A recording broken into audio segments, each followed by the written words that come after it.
Today we'll be wrapping up the regular season here in year number 6 of the Miami Marlins franchise here on MLB The Show 23. We will get through the final 3.5 weeks of the season as we look to clinch the division and a playoff spot for good. We've got 6 series left to go on the slate. We play against the Brewers twice, the Mets twice, along with the Braves and the Pirates.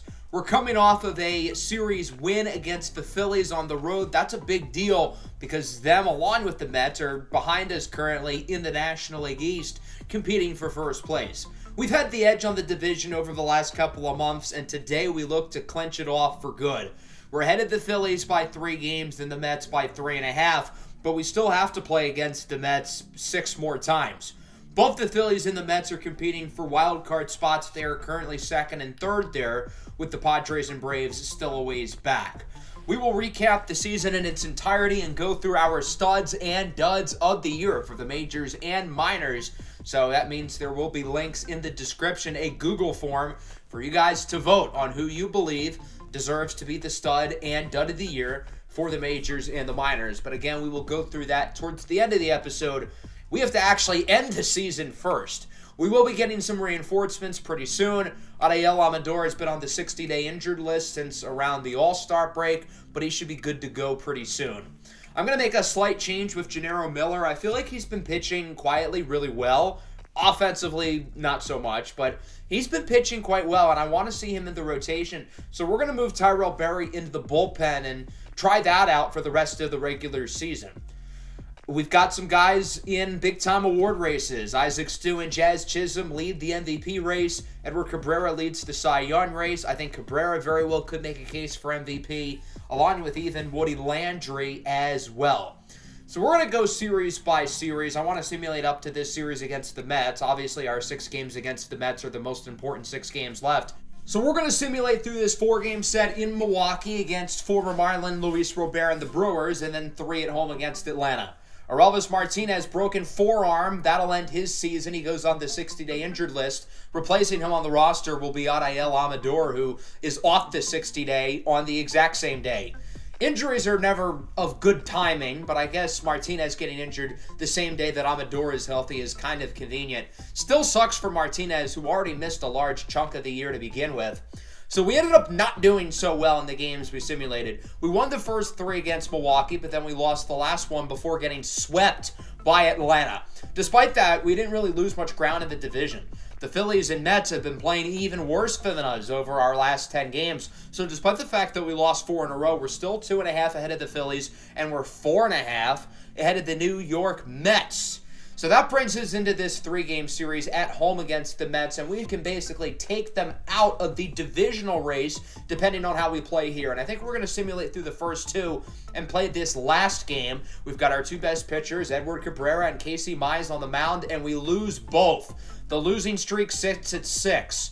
We wasted a brilliant Edward Cabrera start while Casey Mize did not pitch so well, and it's because our offense has been abysmal during this losing streak. Our best players are not hitting well. Isaac Stu is no longer the MVP frontrunner. He's completely forgotten how to hit the baseball, while Jazz Chisholm and Woody Landry haven't been any better.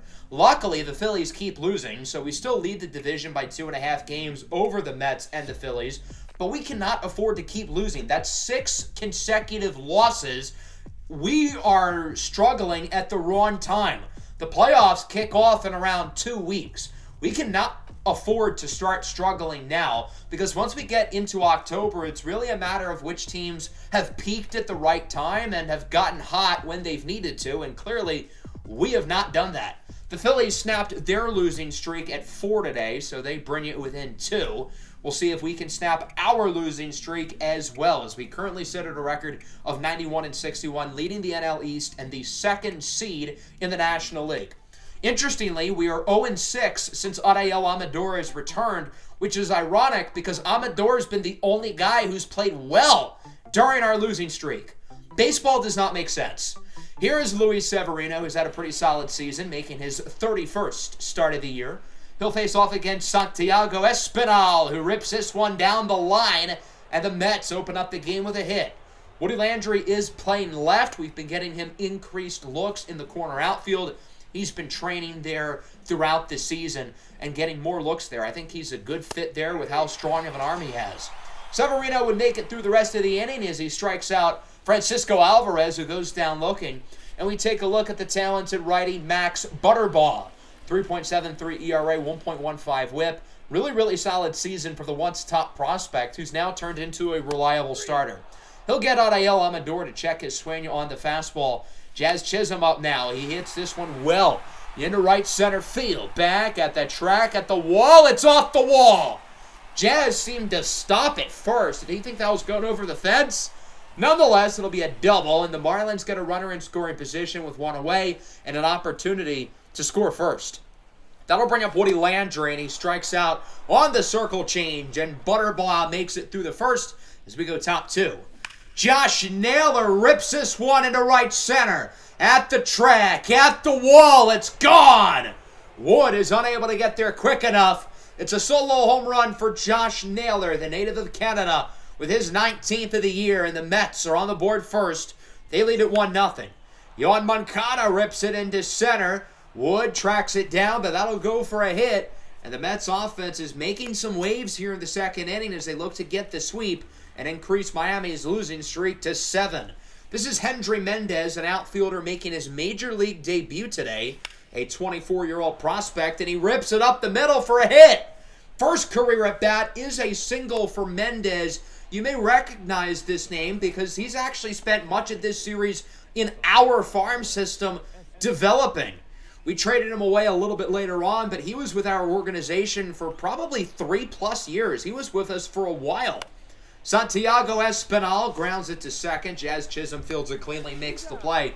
Good inning, though, for the Mets. They got a solo homer from Josh Naylor, and they lead at 1-0 as we go bottom two.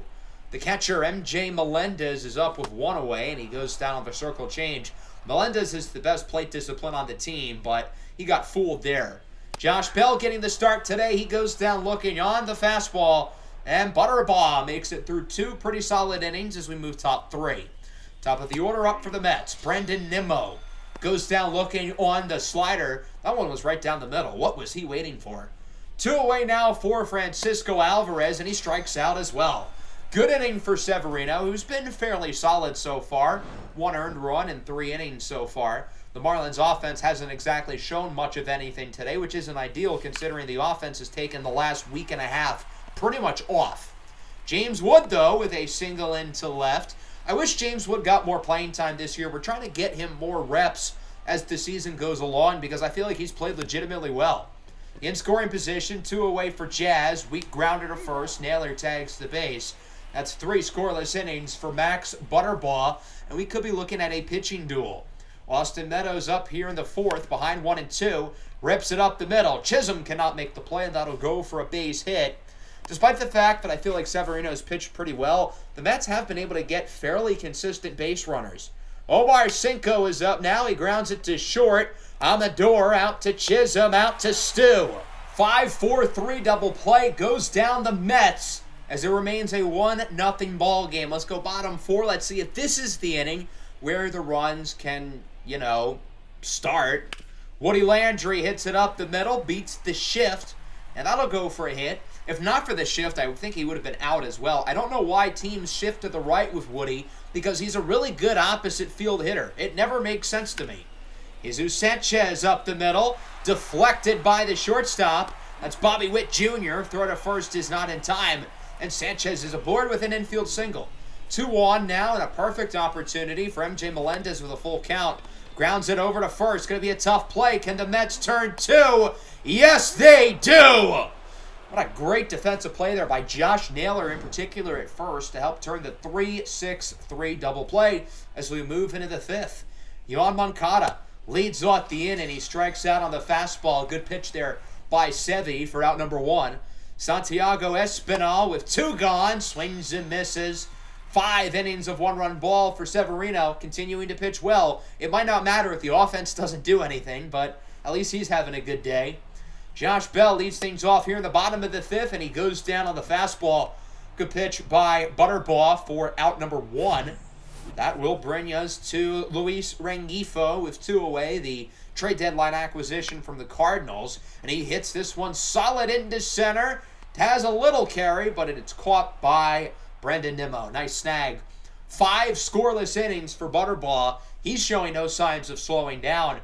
Can either team really try to break this lead?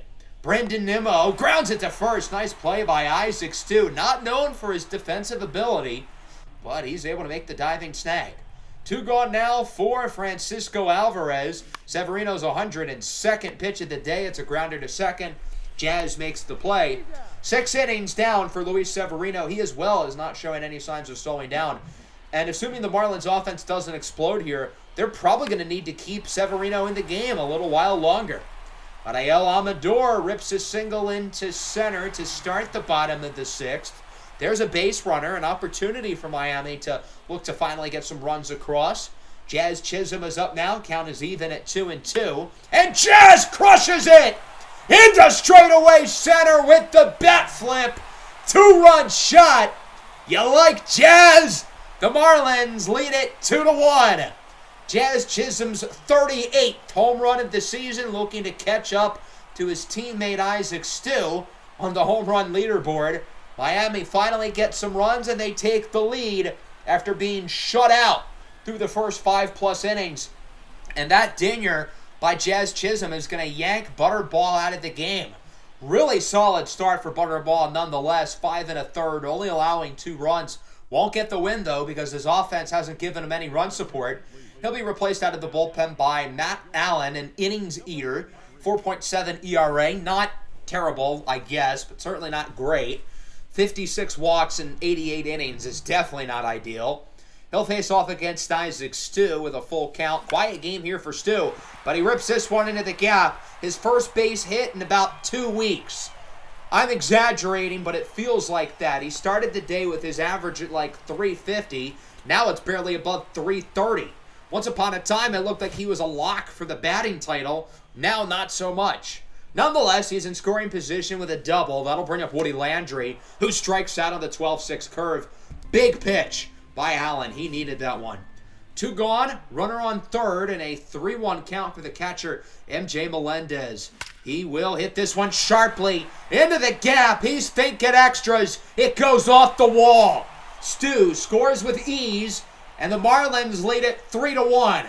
The offense has finally come alive here in the bottom of the 6th inning, and they've got a chance to add to the lead some more. It's Josh Bell behind 1-2.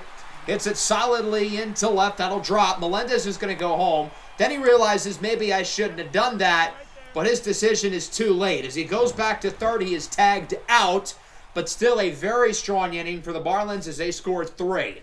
Luis Severino, however, will stay in the game here for the 7th. Got to imagine it'll be on a short leash as Meadows will roll this one to the corner. Jesus Sanchez gets to it as quick as possible, but Meadows is aboard at second with a double. The Mets have a runner in scoring position with 1 away. That'll bring up Omar Cinco, who's behind 1-2, and he strikes out on the cutter. Big pitch by Severino. We'll see if he can get out of the inning. Facing off against former top prospect Yoan Moncada. The 1-2 hit sharply into left. That's going to drop. Runner's going to look to score. Woody Landry with the throw to the plate. He got him! Part-time ball player, full-time sniper. That is exactly why we are excited about potentially having Woody Landry in the outfield moving forward. It's because he's got a cannon. Showing it on that play, and a good tag by MJ Melendez to tag out Meadows. That was a close one. If not for a perfect throw by Woody, that would have scored him. 7 innings of 1-run ball for Severino. I have to imagine his day will be done. Bottom 7, James Wood bloops it into left, his second hit of the game. Solid performance here from Wood as the Marlins look to add to their lead, coming off a big 6th inning.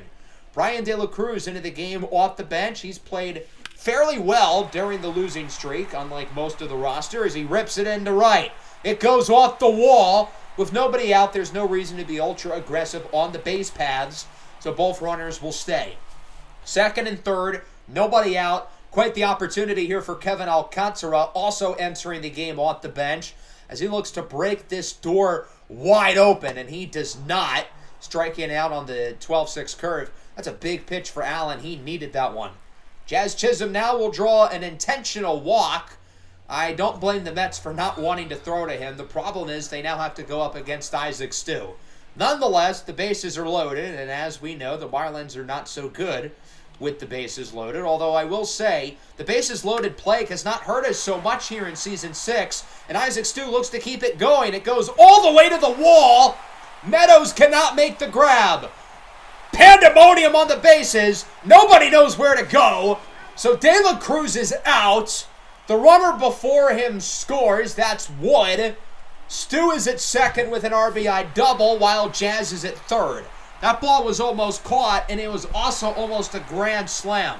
I think the chaos of not knowing if that ball was going to drop is what led to all the confusion between the base runners. Allen is out of the game. He'll be replaced by Christopher Rice. He was a prospect in the Season 1 draft and a guy who we liked quite a bit. Ultimately, we opted for Robbie Jones over him. Rice has been used as a reliever for the Mets, and he's done a solid job. And it looks like he'll make it out of the inning here. Miami leaves 2 runners in scoring position as Woody Landry grounds out to Espinal. Still not a bad inning. Miami adds to the lead. It's now 4-1. And now it's time for the back end of the bullpen to finish this sucker. Camilo Duvall comes into the game here in the top of the 8th. ERA sits at exactly 2 for the All-Star as he strikes out Hendry Mendez, who's been quiet against his former organization since his opening at bat single. Santiago Espinal strikes out as well, and we go bottom 8. Jesus Sanchez is up for Miami with Christopher Rice still in the game, and Sanchez rips it up the middle, his second hit of the afternoon, and the Marlins have another runner aboard here. They lead by 3, but clearly they're not complacent. With how well the offense has performed as of recent, they want more. Josh Bell single into right. Miami as a team has 14 hits, which is certainly something because entering the 6th inning, they had like 4 or 5. Khalil Watson in off the bench, looking to make a statement. Rips it into the gap as it will one-hop off the wall. Sanchez scores. Bell looks to join. It's going to be close, but the throw is offline. It's a 2-run double off the bench for the rookie, Khalil Watson, and it's now 6-1. Rice is out of the game. He'll be replaced by Michael King, the reliable righty who won the American League Reliever of the Year in 2025. He faces off against Brian De La Cruz, who had an extra base hit earlier. He'll get another one here as this one makes it all the way to the wall. Watson scores. It's an RBI double for De La Cruz, and it's now 7-1. Strong game off the bench for Brian De La Cruz. He goes 2 for 2 with 2 doubles. Alec Boehm draws a walk. There's still only 1 out, by the way. Miami's looking to add to this lead as much as they can. Jazz Chisholm grounds it to third. 5-4-3 double play. That'll wrap up the inning. But the Marlins get 3 more runs, scoring 7 over the last 3 innings. We had Emmanuel Clase ready to go, but now we're not going to need him. It'll be Reynaldo Lopez instead who looks to finish out the game. Runner on first here for Josh Naylor. He singles it into left. Woody's slow to get to the ball, and so the other runner makes it to third despite a close throw. As you can tell, Woody is still slightly learning the ropes of the outfield. Austin Meadows now flies this one into center. Sanchez under it. He'll make the play. Runner looks to tag up. The throw to the plate. It's going to be close. He got him! Double play. Ball game over. Marlins win it 7-1. In that situation, I don't get why the Mets sent the runner, but hey, it gave us an awesome play at the end of the game, so who am I to complain? What a throw by Jesus Sanchez, who has legitimately played gold glove level defense, especially if you account for his arm in the outfield. Strong win here for the Marlins. The 6-game losing streak is over. Thank God. The Mets offense just did not get enough going today. 9 hits, only 1 run. The homer by Naylor in the second. Max Butterball was brilliant through the first 5 innings, and then everything just kind of imploded for the Mets. Our offense caught fire as this game went along with 7 runs over the last 3 innings. Jazz Chisholm 2 for 4 with a homer. De La Cruz had a great game off the bench. Big hit for Watson. Multiple hits for James Wood. Number of young guys really stepping up with their names being called, which you love to see. I think the biggest star of the show, though, was Luis Severino. 7 innings of 1-run ball. I mean, he was brilliant. Certainly deserving of the player of the game. So we get the win there. We're 2.5 ahead of the Phillies, 3.5 ahead of the Mets. I don't think we're going to catch the Dodgers, so just so it's clear, any chance of the number 1 seed is dead. We're just focused on winning this division right now as the Padres and the Braves are climbing up in the wild card standings. If us in the NL East don't watch ourselves, that could prove to be trouble. We've now got 3 more series to go. That starts with 3 games at home against Milwaukee. We just took 3 of 4 at their place. And sure enough, we win 2 of 3. The offense really struggled during the losing streak, and I hoped our big stretch against the Mets of scoring 7 runs in 3 innings would propel our offense. And the answer is a resounding yes. We scored, I think, 33 runs in this series against Milwaukee. 14 runs in this first game, despite not hitting any homers, interestingly. The second game, we scored 8 runs and lost somehow. And then the third game, we got right back to business after allowing 11 runs against the Milwaukee lineup. We got 12 of our own. I think the biggest star of this Milwaukee series was Brian De La Cruz. He was unbelievable. Multiple extra base hits, I think in all 3 games. I mean, he was absolutely dominant. So we're now 3 games ahead of the Mets, 4 ahead of the Phillies, as the Mets have passed the Phillies, and Philadelphia continues to struggle. So that'll bring us into this series against the Mets, and the situation is pretty simple. After winning this first game 5-0 with a Casey Mize masterclass, we are now in the position of, if we win this next game, we clinch the division. The Phillies keep on losing. They're now 2-8 in their last 10. They're pretty much out of the division race. And it's simple here. Again, if we win this game against the Mets, the division is all ours. Mother Nature wasn't exactly kind on a day that could be historic for this franchise. For a team that really never wins their division, it is a major accomplishment to potentially win it in back-to-back seasons after the Marlins had never won it in their franchise's history prior to last season. Here's a look at both lineups. Miami mixing things up, being that they'll face off against a lefty. It's Ryan Stevenson, the former top draft pick. Stevenson's had a pretty solid year, 4.01 ERA, 1.38 whip, as they'll face off against MJ Melendez, a little lefty-on-lefty crime. But as we know, MJ Melendez mashes left-handed pitching, and he singles into left field, and so the Marlins start the game with an early base runner. We'll see if they can do any damage with him. Melendez is now on second, 2 away for Woody Landry, hovering right at the 300 mark in terms of batting average. Pops it into center, caught by Nimmo, and so Stevenson makes it through the first. On the mound for the Marlins will once again be Luis Severino. In his previous start, he was brilliant. 7 innings of 1-run ball against the Mets, and here in what will likely be his final start of the regular season, he hopes for similar success here against New York. 3.46 ERA, whip now below 1.3, as Manuel Margot rips this one into right. Back at the track, at the wall, it's caught! At the wall, what a play by Brian De La Cruz. Right as he's running into it, he's able to make the grab. Santiago Espinal singles into right, and the Mets get themselves a base runner here with 1 away as they look to score here in the first inning. Francisco Alvarez goes down to the fastball, and Severino makes it through 1. We've got no score. Top 2, full count for Jazz Chisholm, who has continued to really not play all that well since signing his giant contract extension in the last episode for around $130 million. He would walk. Kevin Alcantara would single. Jazz is going to head for third. He is safe. He tries to catch Brandon Nimmo off guard, and Nimmo certainly did not expect Jazz to keep going. So now there's runners on the corners for Brian De La Cruz, who has caught a heater over the last 2 weeks. He's been on absolute fire. He grounds into a double play, but run scores. And so the Marlins lead it 1-0. That'll bring up the shortstop, Ariel Amador, who continues to really play solidly since coming back from injury. He'll go down looking on the fastball, and the Marlins are through the middle of the second inning. But they do score a run off of a double play, unironically.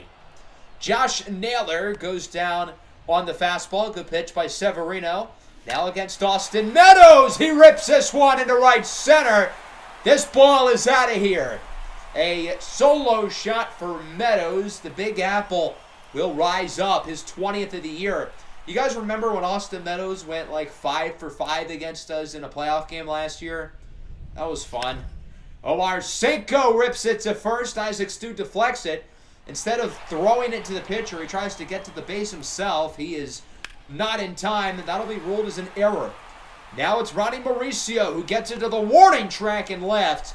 But Woody Landry, again, getting the start in left field, is able to make the play, not before Meadows ties it up. So both teams score in the second as we move top three. 2 away for Luis Rengifo. He goes down looking on the outside fastball. Good pitch by Stevenson. We'll see if Severino can go 1, 2, 3 in the bottom of the third. It looks like he will. Nimmo flies it into left, caught by Landry. And that'll wrap things up as we are through 3, tied at 1. Both pitchers coming off strong innings. Jazz Chisholm now pops it into left. It looks like another 1, 2, 3 inning here for Ryan Stevenson as this ball will be caught. 6 consecutive batters retired. That's Omar Cinco who comes down with that one as we go bottom 4. Francisco Alvarez leads things off. He strikes out on the fastball. Just as Stevenson's really starting to pitch well, so is Luis Severino. Maybe I spoke too soon. Josh Naylor gets that one over the glove of Ariel Amador. Into the gap for a double. And the Marlins allow an extra base hit here to Naylor, who has himself in scoring position for Omar Cinco. He crushes it into left. This ball is out of here. A 2-run shot for Cinco and the Mets. His 19th of the year, going .412. And New York takes their first lead of the game. It's now 3-1. Severino's allowed a couple to lead the park as he now faces off against Yoan Moncada. He goes down looking on the fastball. Still a successful inning, though, for the Mets. They get 2 with a home run by the left fielder, Omar Cinco, and they lead it 3-1 as we move into the 5th. 1 away, Brian De La Cruz is up, drove in a run off of a double play on his last at-bat. He's going to rip this one into center. That'll go for a hit. And so Miami has a guy on here with 1 away. We'll see if they can potentially look to drive him in. That'll bring up the back end of the lineup, starting with the shortstop Ariel Amador. Count is even at 1-1. Just don't put the ball on the ground. And, well, he puts the ball on the ground. It's a 5-4-3 double play. Yoan Moncada at third leads the way. He's been playing third with Brett Beatty injured for the Mets. Bottom 5, Ronnie Mauricio rips it into the second deck. And it's now 4-1. Mauricio with his first homer of the year. This is actually his first game of the season. He has spent the entire year in the minor leagues. Once a former top prospect, clearly hasn't worked out, but he goes deep to add to the Mets' lead. Severino will stay in the game as he strikes out Santiago Espinal, who goes down looking. And Brandon Nimmo is going to ground this one over to third. Rengifo can't make the play. Jazz Chisholm bobbles it. So neither of them make the play, and it'll be an E6. Second error on the Marlins infield today. Alvarez now pops this one up into the shallow outfield. De La Cruz is under it. He'll make the play. And that'll end Luis Severino's rainy afternoon. 5 innings, 4 earned runs, allowing 3 long balls as the Marlins offense looks to get something going. They have not been able to hit the ball at all since the second inning. Another 1-2-3 frame for Stevenson. It's off of a Luis Rengifo grounder. As we now go bottom 6, Camilo Duvall is into the game for the Marlins. 1.89 ERA on the season for him. And the Marlins are looking to not let the Mets add to this lead. They would love to clinch the division tonight, even in the rain, as Austin Meadows goes down on this sinker. Omar Cinco now rips it down the line. Nice play by Stu, and Duvall makes quick work of the Mets lineup. But the offense has some work to do with us trailing by 3 as we move into the 7th. Jazz Chisholm is the only run to score for the Marlins off of a walk back in the second. Weak grounder up the middle. Stevenson can't make the play. Espinal tries to flip it to first, but it's not in time. Infield single for Jazz Chisholm. And Stevenson, who looked like he had a 7-inning game wrapped up, is now going to be removed. He'll be replaced by the righty, Dylan Coleman. 3.18 ERA and 28 innings of postseason action. Full count for Kevin Alcantara. He strikes out on the fastball. And Coleman makes it through the inning as it remains 4-1. And we go into the bottom of the 7th. The trade deadline acquisition, Phil Bickford is in the game. Since the trade deadline, he has been really, really good. A very positive addition to the bullpen. as he strikes out Yoan Moncada on the fastball. That'll bring up Ronnie Mauricio, who homered in his last at-bat, and he strikes out here on the fastball. Good work by Bickford. Can he strike out this side? He will not, as Manuel Margot will go ahead and single it into left, and the Mets get another base runner looking to put themselves in a comfortable position to close out the game. But they won't do it in this inning as Santiago Espinal strikes out.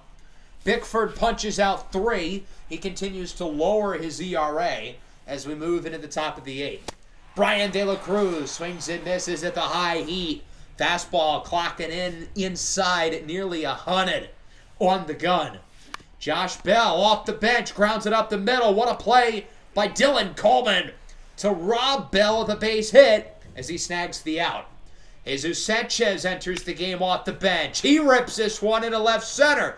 Go ball, go, and it will drop in the field of play as it one-hops off the wall for a double.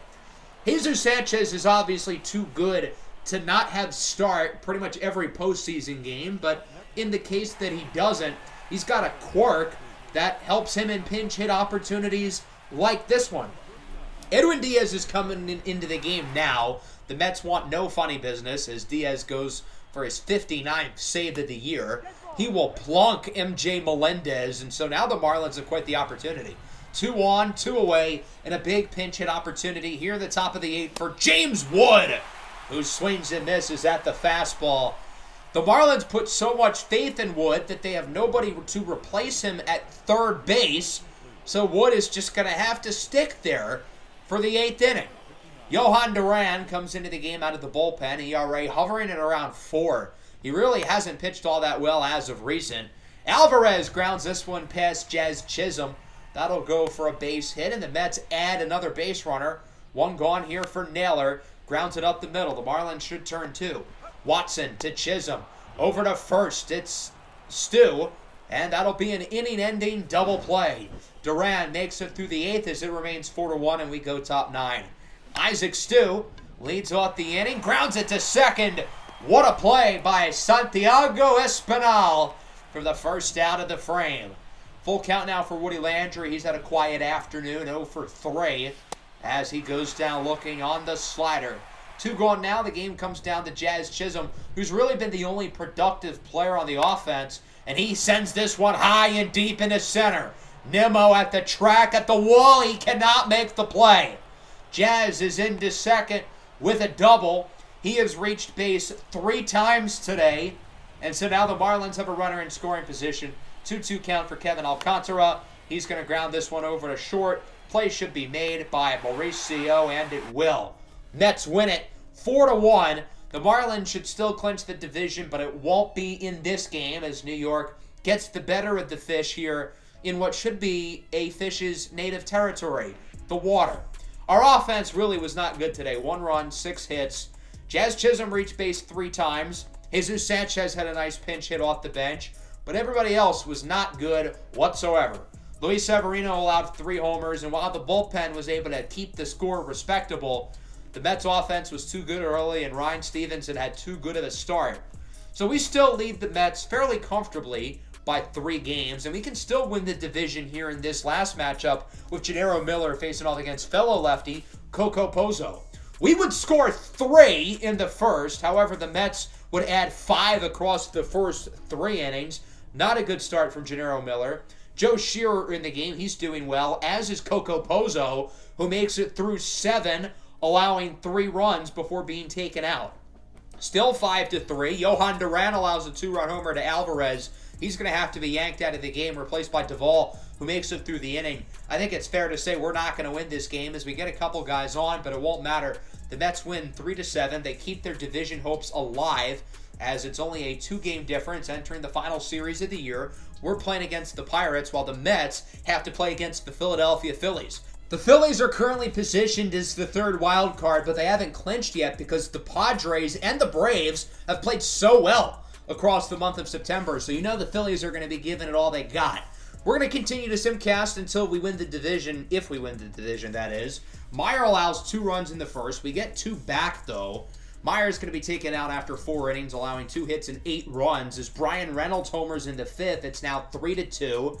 The offense really is not getting much going here as we go into the 9th inning. Pedro De La Rosa is in for the save. We're going to bring in Kevin Alcantara as a pinch hitter. He draws a walk. De La Cruz gets a double. Alcantara's thrown out going home, and then the next batter lines out. Now, luckily, we lost with the Mets in unison, so now it's a win or a Mets loss that clinches the division, and we've got Edward Cabrera on the mound, the Cy Young frontrunner, looking to cement the award against Bobby Miller, who isn't a Cy Young candidate currently, but was for much of the year. I'm expecting this to be a pitching duel, so if we can get some runs early, that would be a big deal. Instead, it's the Pirates who do, with a solo homer for Bryan Reynolds. We would add 3 across the next couple of innings. Then we add 3 in the 7th. Cabrera's going to keep going. He allowed another homer to Bryan Reynolds, but the Pirates haven't done anything other than that. Now, bottom 9, we're going to have Cabrera go for the complete game, and he gets it. Marlins win it 8-2, scoring all 8 runs in the 5th inning or later.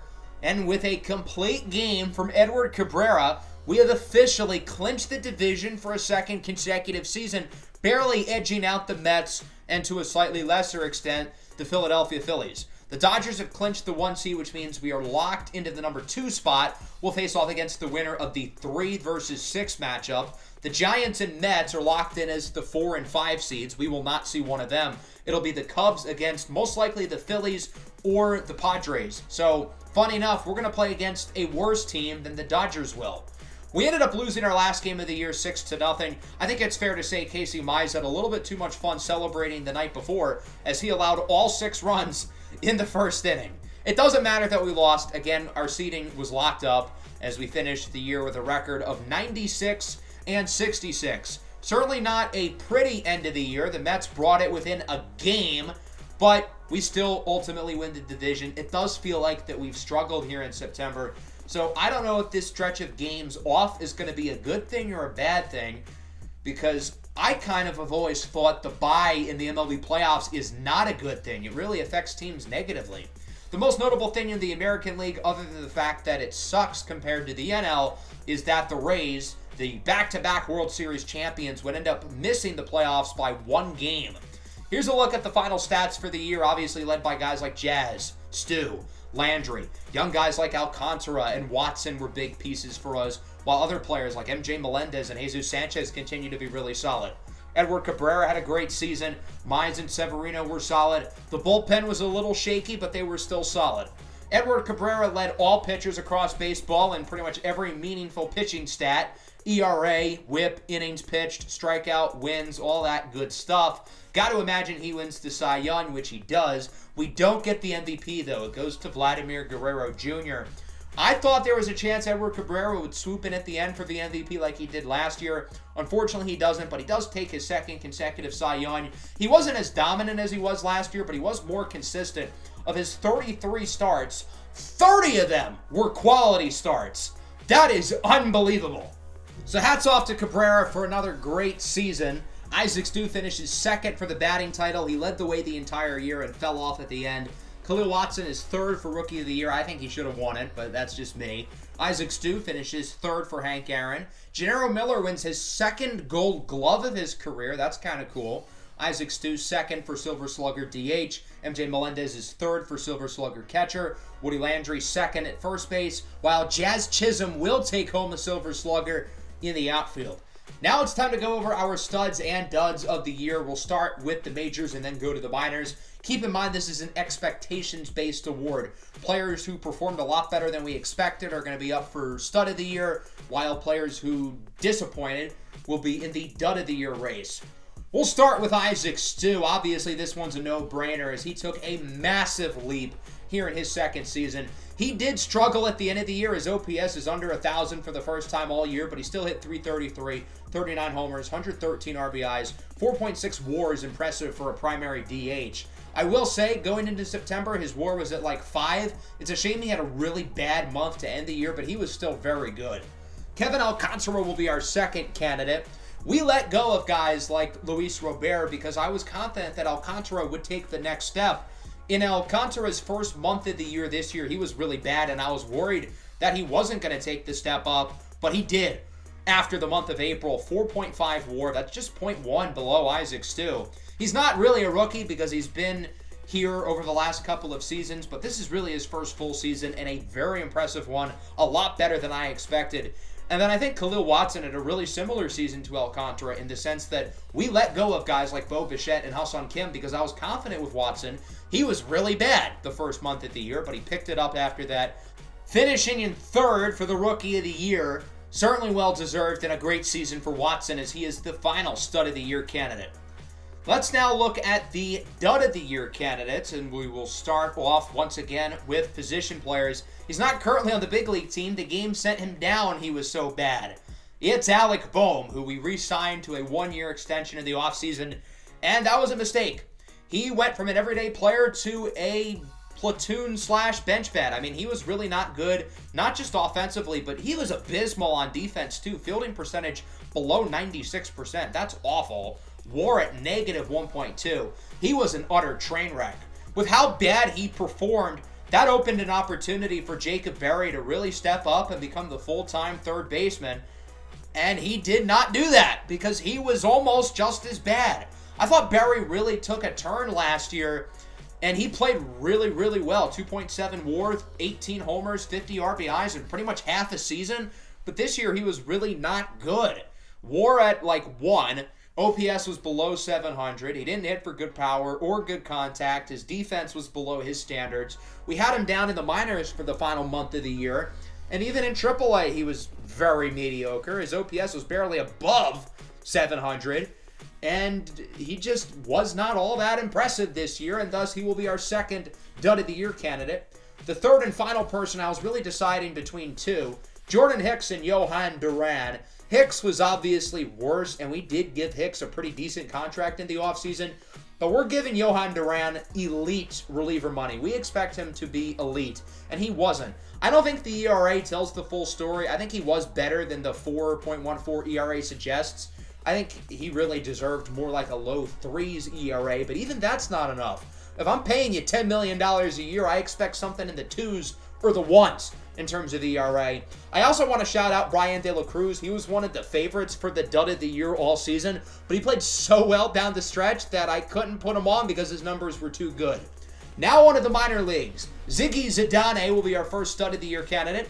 He won the Southern League Triple Crown, leading the way in average, RBIs, and he tied his teammate Omar Nieve in homers. We'll talk about Nieve shortly. Not for good reasons, though. But Ziggy Zidane absolutely raked. He was our best offensive player in the minor league system, and he definitely deserves this. He was second in all of AA in WAR behind Yanni Hernandez, who drew over 100 walks, and was a full 2 points above Zidane in WAR. Wade Rockwell is our second candidate. He's the 15th ranked prospect in all of baseball and the #1 prospect in the organization. So he's not just some random minor leaguer. He's a big deal. His first year with the organization after getting drafted, he was brilliant. 4.1 WAR. He was fantastic. But he might not have even been our best minor league pitcher because Geronimo Gonzalez was phenomenal. He was a throw-in in the MJ Melendez trade this offseason. We got him from the Orioles, which, speaking of that trade, Yuri Perez in Baltimore was actually not half bad this year. Credit to him. But back to Gonzalez. I mean, he was brilliant. He was on the 40-man. We gave him some looks in spring training. But I really think next year he'll compete for playing time in the majors because he was that impressive in AAA. As for the Dud of the Year, we will start with shortstop Omar Nieve, who was our first-round pick in last year's draft. Now, Nieve did tie the Southern League lead in homers with 22. He hit for great power, but other than that, he was so bad. So I had to ask myself the question, were the home runs enough to keep him off the Dud of the Year list? And the answer is no. He barely hit above 200. OPS was at like 600. And here's the best part. 31 errors. That's a lot. Fielding percentage at barely 95%. WAR at negative 2.1. That's awful. This guy's a big-time prospect, 26th in baseball, 4th in the organization. Again, he was our first-rounder last year, and while he hit for elite power, other than that, he was god-awful. Joel Beltran is the second candidate. He was a Dud of the Year candidate last year, and, well, he was even worse this year. 12 homers, he hit below 220, and he didn't even play good defense, finishing with a negative WAR.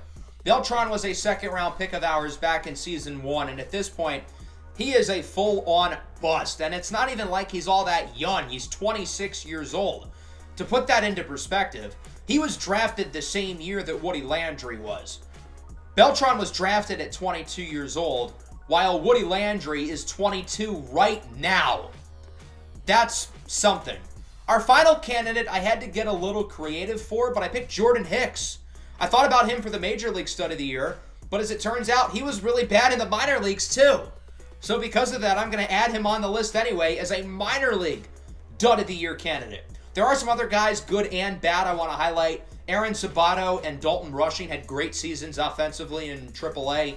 Dominic Sierra in AA had a great season as well. He has consistently improved since we drafted him in Season 1. Tobias Starr, we got him in the Devin Williams trade last year with the Rays, and while that trade hasn't exactly worked out for us, considering Devin Williams got the save against us in Game 7 of the World Series, Tobias Starr is developing really nicely. 2.4 WAR as a reliever is pretty ridiculous, and he's made himself a top 50 prospect. Hitoki Nomo, the second-ranked prospect in the organization, was not all that good this year, and I feel like he hasn't really gotten better over the last 2 to 3 seasons. Adolfo Jimenez is also a top 50 prospect as a reliever, which is also impressive, but I feel like that's more so off of name value because he was a high draft pick. He's been with us for like 3 years, and he really hasn't gotten all that better.